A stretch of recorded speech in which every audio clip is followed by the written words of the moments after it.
And again, every time come into those corners, just a joy to just tip it in, feel the grip, feel the way it connects to the track. My name's Kestevens, and for nearly 25 years I've been a professional bike tester, and today I'm at York Sports Village track testing Planet X's Spitfire rim braked, race ready titanium bargain bike. So Planet X do a range of 3 titanium road bikes, and the Spitfire, as the name suggests, is the lightest, fastest of them all. And it's rim braked, which keeps the overall weight of this medium force bike down to 8.4 kilos. Pretty competitive, especially when the whole bike's coming in under 2 grand. And while it's not the lightest choice, no carbon for that, the ride feel of this titanium, really lovely.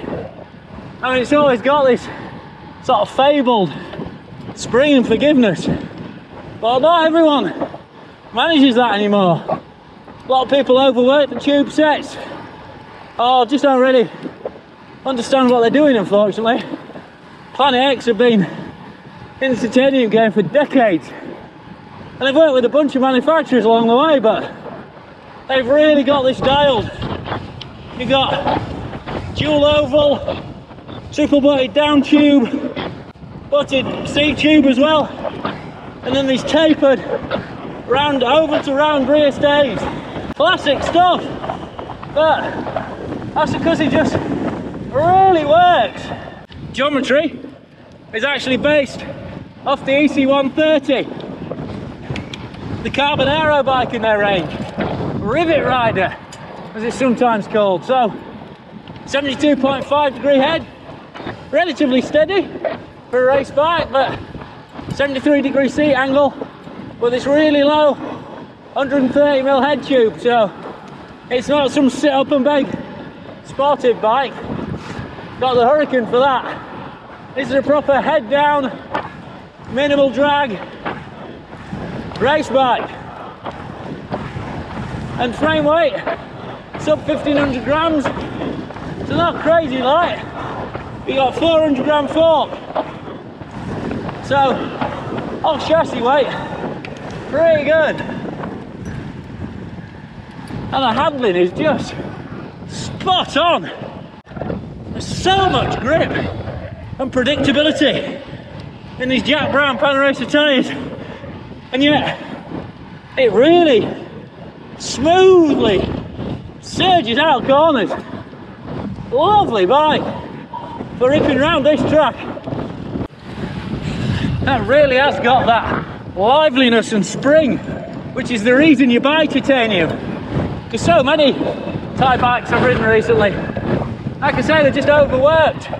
So just feels like you might as well have bought aluminium, because it's quite a clattery, harsh ride. But this has got that, still got that real urgency and sort of muscularity that makes titanium worth getting over steel. And of course the lighter weight, but properly joyful and warm and involving to ride. And let's not even talk about the mid-price carbon bikes that this is a competitor for. Some of them are so dead, so dull and generic. This has got real character. And while it's definitely got that warmth and that forgiveness, there's no twitch or flutter or worrying flex in that ring reinforced head tube or those mid-sized frame tubes. It's still got plenty of purpose when it comes to picking a line.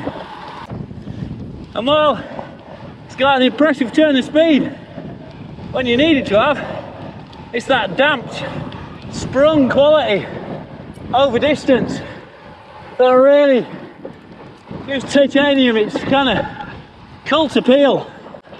Makes it a proper, you know, aspirational, almost alchemic sort of material, and they've done a great job. Don't be put off by the price here. This ride's right up there with some of the best Thai bikes I've ridden over longer distances. It really is just forgiving, smooth enough. It loves a long haul, and the further you go, the better it feels. And I mean, I'm just outside the circuit here, and it's hardly the Arenberg Trench at Root Bay, but this section of cobbles, this could easily be loosening my teeth, setting up a proper rattle in the bike. But all I'm doing is sitting here thinking, well, I've definitely got an advantage here.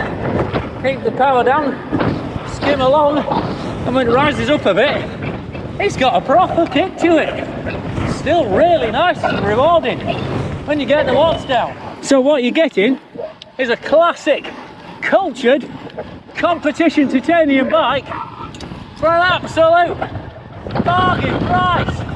So you've seen me lapping up the ride quality of this Planet X Spitfire here at York Sports Village, but what are the actual details behind how this bike rides?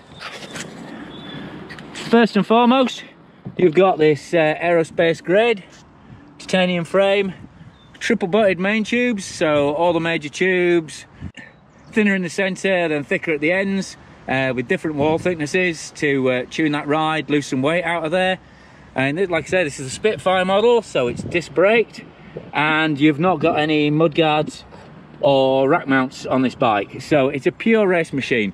And that means you've got a short 130mm head tube, 383mm reach on this medium size with 73° seat angle, and to be fair, relatively relaxed 72.5° head angle. So it's not quite your classic sort of 73° parallel race bike, but comes built up with this Selkoff finishing kit, and you've got a 420mm bar on there, so you know, enough leverage for control, but keeps your shoulders nice and narrow for hacking into those headwinds. And again, the geometry is based off the EC130 aero bike, so it's a proper performance geometry. If you want something a bit more upright, a bit more forgiving, then go for the Hurricane, which also comes with disc brake and mudguard bosses. But in terms of performance, this, I mean, it just felt at home on it right away. I mean, rim brakes take some getting used to. Again, I've been on discs for a long old time, but to be fair, when it's dry and clean like this, happy days. You know, these forces anchoring up nicely, and these fulcrum wheels, again, just a really solid wheel package for the money. And I have to say, I've been really impressed with these Jack Brown tyres, 25C. They're made by Panaracer, and I've properly been getting them over in the dry here at York, and we also rode them in Scotland in absolutely vile conditions over there, Bealach na Bar, on Applecross, and I was amazed how well they handled up there, because that was about as much as you could ask of a tyre, and never had an iffy moment. Back to the frame itself, which is obviously the core of the bike. You can see there's some really nice detailing. You've got a proper cast head badge there. You've got a ring reinforced head tube, so it takes a tapered fork. And, you know, welding's really nice and neat on there. You've got bottle cage bosses here, bottle cage bosses there. I mean, it is a bolt-on front mech mount rather than a brazed on one or welded on one, but obviously that gives you the option to go single speed without getting left with a fin on there, and it's just a really efficient way of doing it.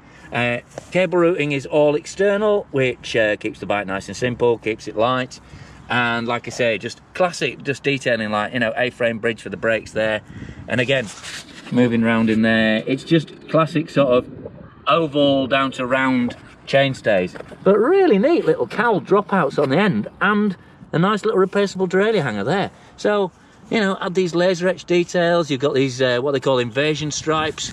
It's what they put on Allied aircraft for D-Day, and you've got the little roundel there, you know, to back up this Spitfire model name, and you know, big Planet X logo is on there, but because it's polished into this laser etched panel, not only are you not going to jet wash it off if you get a bit aggressively cleaning, and this is a bike that's going to last a long time, so, you know, it's probably going to see a lot of cleaning and a lot of use over time.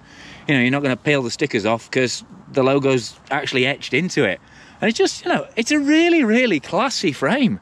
You know, not only does it ride like a proper thoroughbred, it looks great as well. And they've packaged it up with this Selkoff fork, sub 400 gram fork, you know, nice curve and taper to it. Just feels great, you know, really matched well with the handling of the bike. I had no problem trusting this, no judder under braking, really good communicative feel, nothing sharp or nasty coming through, but certainly not twangy or vague either. So I have to say, the whole bike just hangs together really, really well. Even before you start thinking about the fact that, you know, it's the price of an average carbon model. Get it?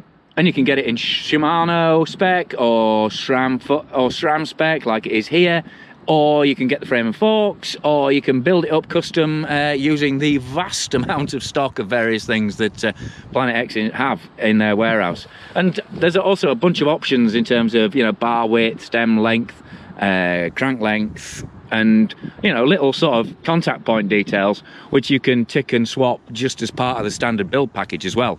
So they really have got you covered. And these aren't just bikes out of boxes anyway.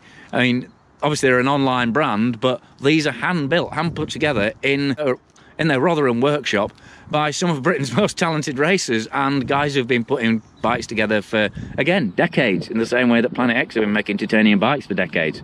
So there really is a vast amount of kind of experience, not only in the design of this bike, but in how every one of them's put together. And they're well on their way to becoming a fully employee-owned company as well, which is very rare in the bike industry. So all the profits and all the decisions being made in the company are now being made by the guys designing and building these bikes. So proper little, you know, community bike brand now. So thanks very much for watching. Hope you've enjoyed me just putting some laps in on this bike. Thanks to Planet X for sponsoring the video. Thanks to them for providing Karnak glove and helmets as well. Gore for the jacket. Endura for the types, and because I got mixed up, we've got Shimano and Mavic on shoe duty today. But thanks again, thanks to all my Patreon supporters who sponsor the channel and get more in-depth, detailed exclusive edits through Patreon. And thanks to you guys for watching. Don't forget to share, subscribe and click for notifications.